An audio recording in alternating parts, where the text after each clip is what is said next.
Hull down is an expression used by William Carpenter in his book 100 Proofs That the Earth is Not a Globe. Hull down is an expression used to describe a boat whose hull is below and behind the horizon as a result of Earth curve. So, you tell me, is this ship hull down?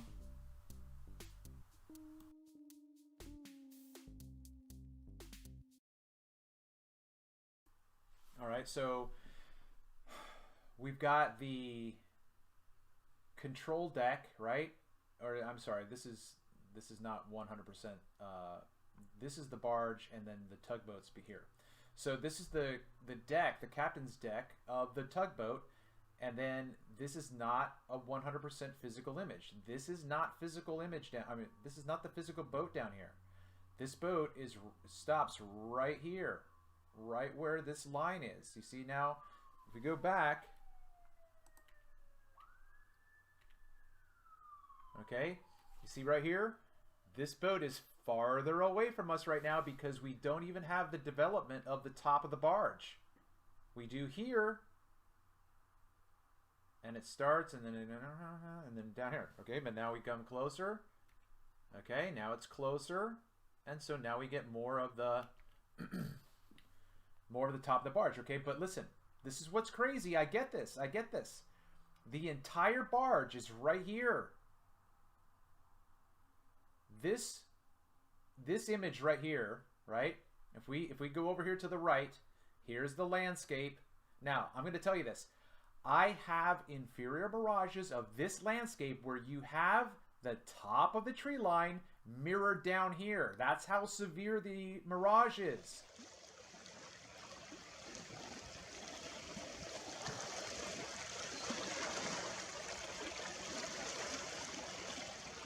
So we can see that the water line is very close to the channel marker, right?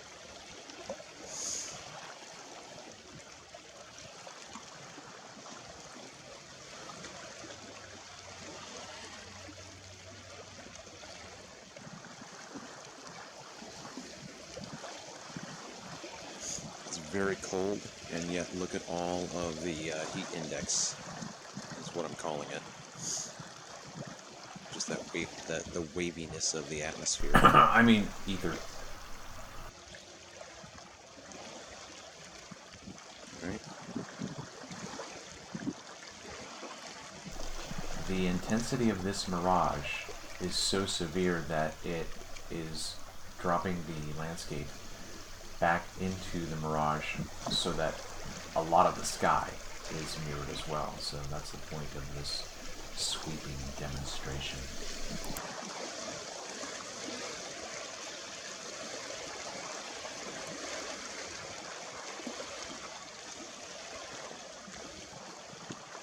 There's the entrance to the channel, or I'm sorry, yeah, Channel Islands. Entrance to the Chesapeake Bay here.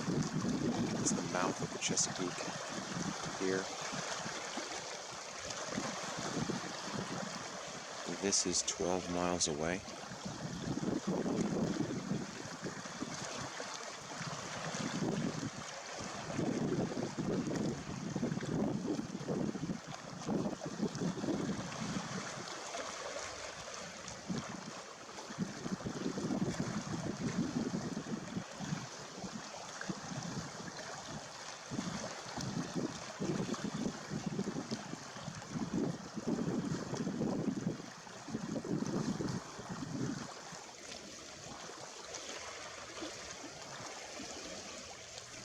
Don't have that severity here of the distance. We have the severity here, but we don't have the severity here. So I could probably try to find something like that as a comparison to have this make sense to globe flakes out there. Okay, we look right here. This part, this part, this part, boom, boom, boom. All right here, all inverted. This barge, okay, listen to me. The physical target is all right here. It's all right here. Who can trust a carpenter? on these. I don't know. That book's pretty impressive, Adam. Pretty impresses. Whatever, dude. So the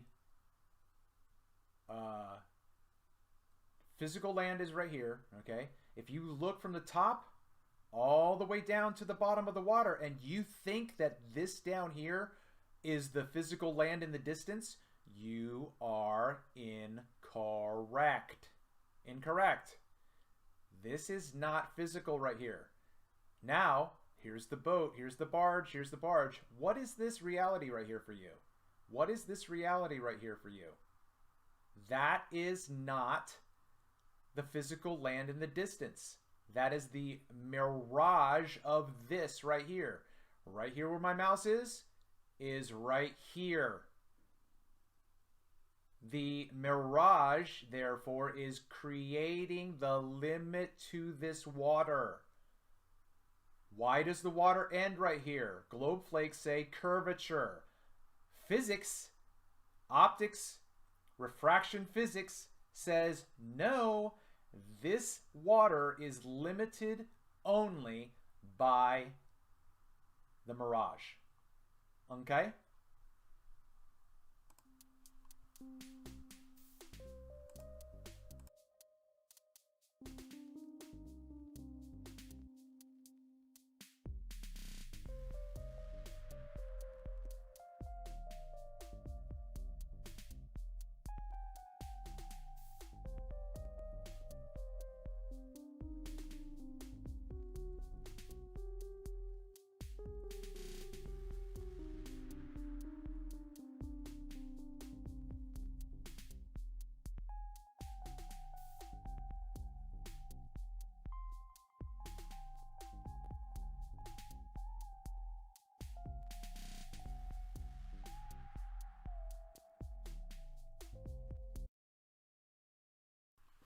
Okay, so now we have a physical target out here 9-10 miles away. The image of it is right here. You see this? See that? This right here is imaged right here. So now the fold line for the barge is right here in the middle. And then if you come out here at a slight angle, you're going to hit the shoreline right here. Okay, the shoreline is right here. The ballers think that the ballers think that because this looks like the Earth curve, that this land is probably down here. They think the shoreline is down here somewhere.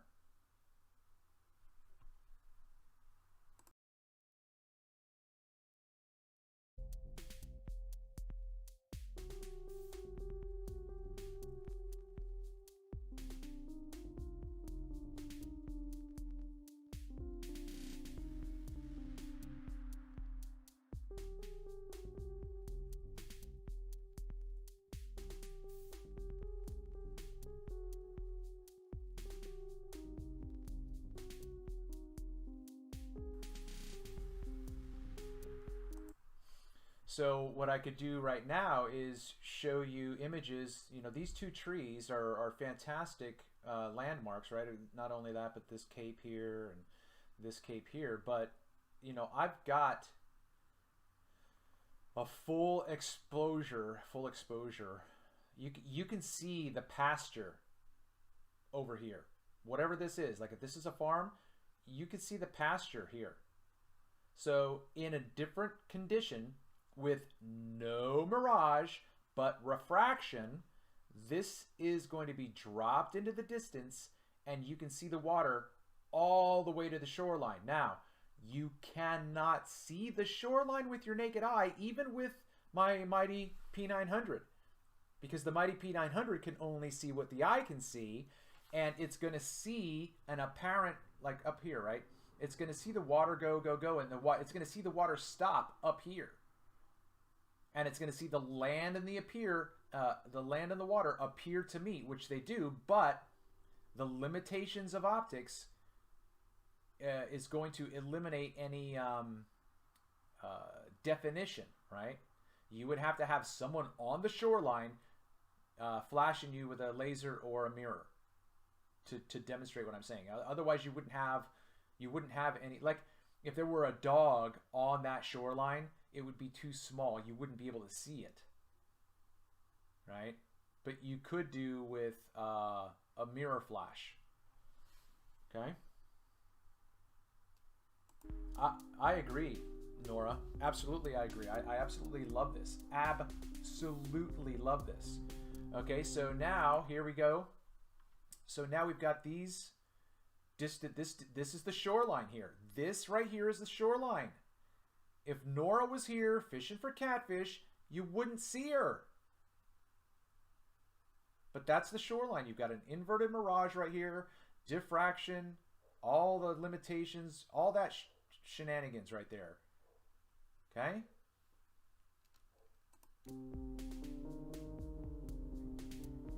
Now there's going to be a sailboat coming up, which is awesome. I'm going to demonstrate my point. It's just glorious. Absolutely glorious. Shout out to Take Back Space TV for the music.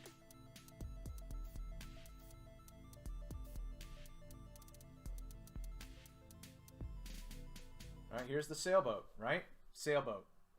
Now, again, Zanuck, where's the hull? Because Zanuck will see, like if this boat, right? This is why I have more than one camera, but I need 5 to 10. And then each person, and then one person for each camera, okay? Now, right here you can see something on the boat. If this boat, if I don't follow the sailboat, I follow the barge, okay? But my point is, actually, well, I don't. My point is that if I followed the sailboat, when it got far enough away, this physical sail and its image would meet and blend together so as to appear to be one image. And then Zanuck would go, oh look, there's one whole solid image of the sail. Therefore, the sailboat is hull down. No, the boat is right here above the water. Above the apparent water here and above the water here. Because we all know that boats float on water. Okay? The hull of this boat is right here on water. And if this boat goes far enough away and the image becomes one, the hull is still there in the middle of the image. Above the water. It never drops down below this. Never drop. It never. This is.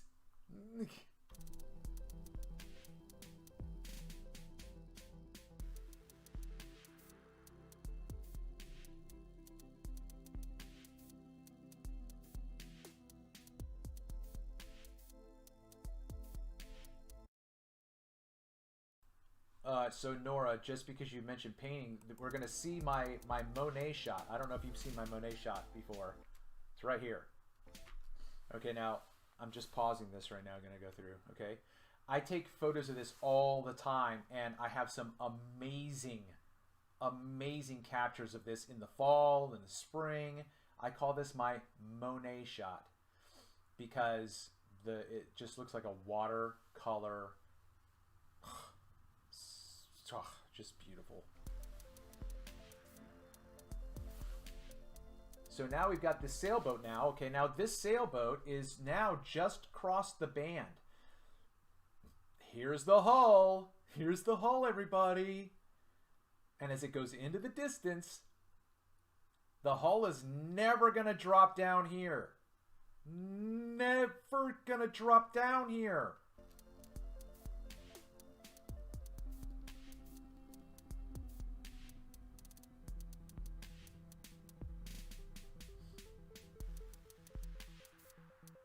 And you can clearly see right here the fold line. This is the fold line of the shore. You've got this image right here, mirrored right here, this image. Okay? Here is the shoreline. And I have clear shots down to the shoreline.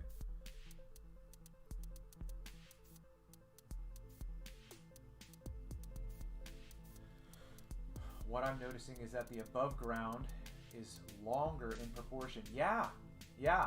I mean, look at this. Look at the mast right here. You know, that's got to be magnified. You know, because there's so much of this, like, you know, when it gets farther in the distance, it's just still so tall.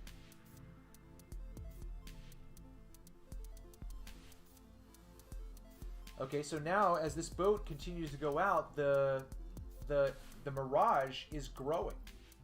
The degree, right? So how far away is this horizon from the boat? That's how far the mirage is. This mirage is along the horizontal.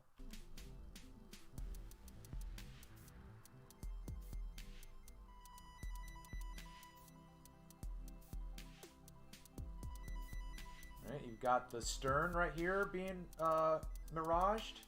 The image, whatever there's on the back of the stern, gets miraged.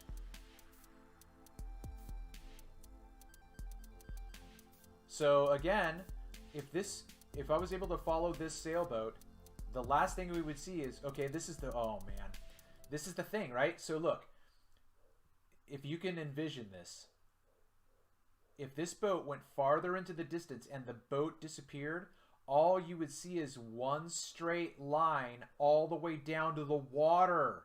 And if a globe flake saw that, they would start to drool and go, oh, look, there's evidence of curvature.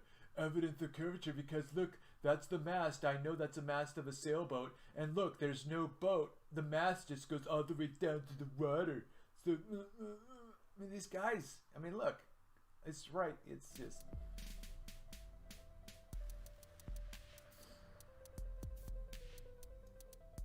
Yeah, I agree. Elongation, magnification, yeah. So now, here you've got the deck right here. This boat's becoming completely inverted. I've got other captures of this, but I've put this stuff out there. It's out there for everyone.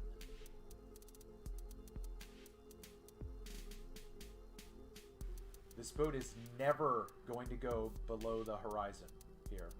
Never, ever. And here comes the barge to the left. Okay, so now we have a channel marker right here, right? So this is a superior mirage, right? This is a superior mirage because this isn't water. This is not water.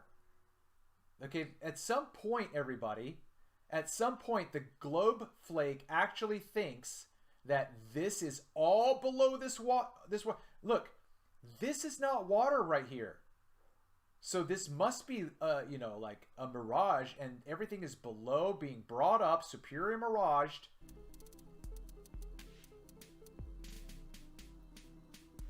All right, this is going to be done in 1 minute.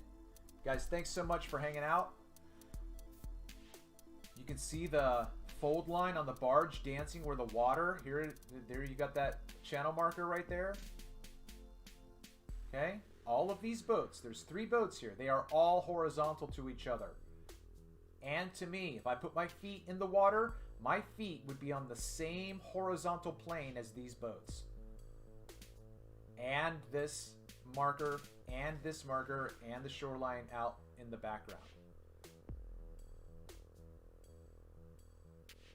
Guys, have a great rest of your day. I hope your whole day is sunny, filled with warmth and cheer and love. Make someone happy today, okay, everybody? All right.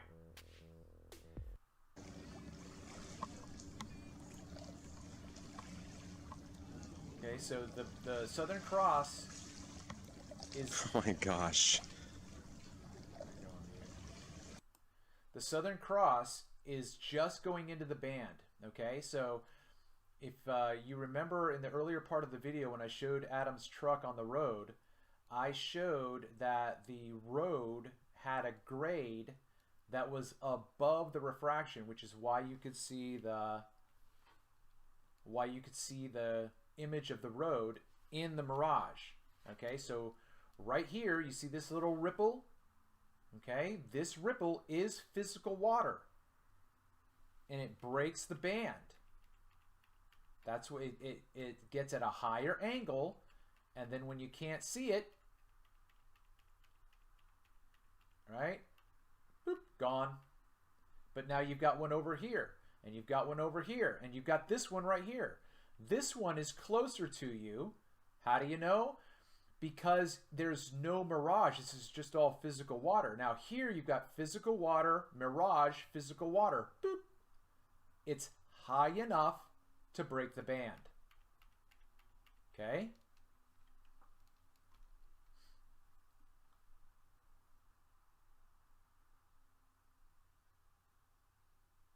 So now you can clearly see the name of the Southern Cross there. So there's no mirage, but this is crazy refraction, right? Everything's just crazy active. Look at all the activity in the air, which I'm thinking more and more is etheric. I don't think you can attribute that to temperature, pressure. I don't think any of that means squat. I think it's all etheric.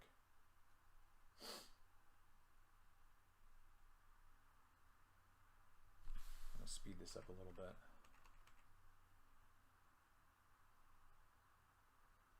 Yeah, that's what Pete Shea says, but you know, until I'm able to get into a spot. So right here, the boat just starts to go into the band.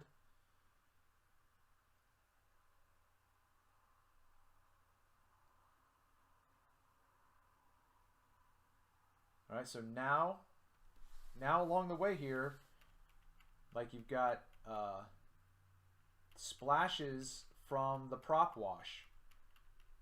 All right, you've got bow spray right there, bow spray, and you've got prop wash right there. Okay, so there's still, now there's going to be a point at which you won't get any of the bow spray or prop wash because the intensity of the mirage is too strong.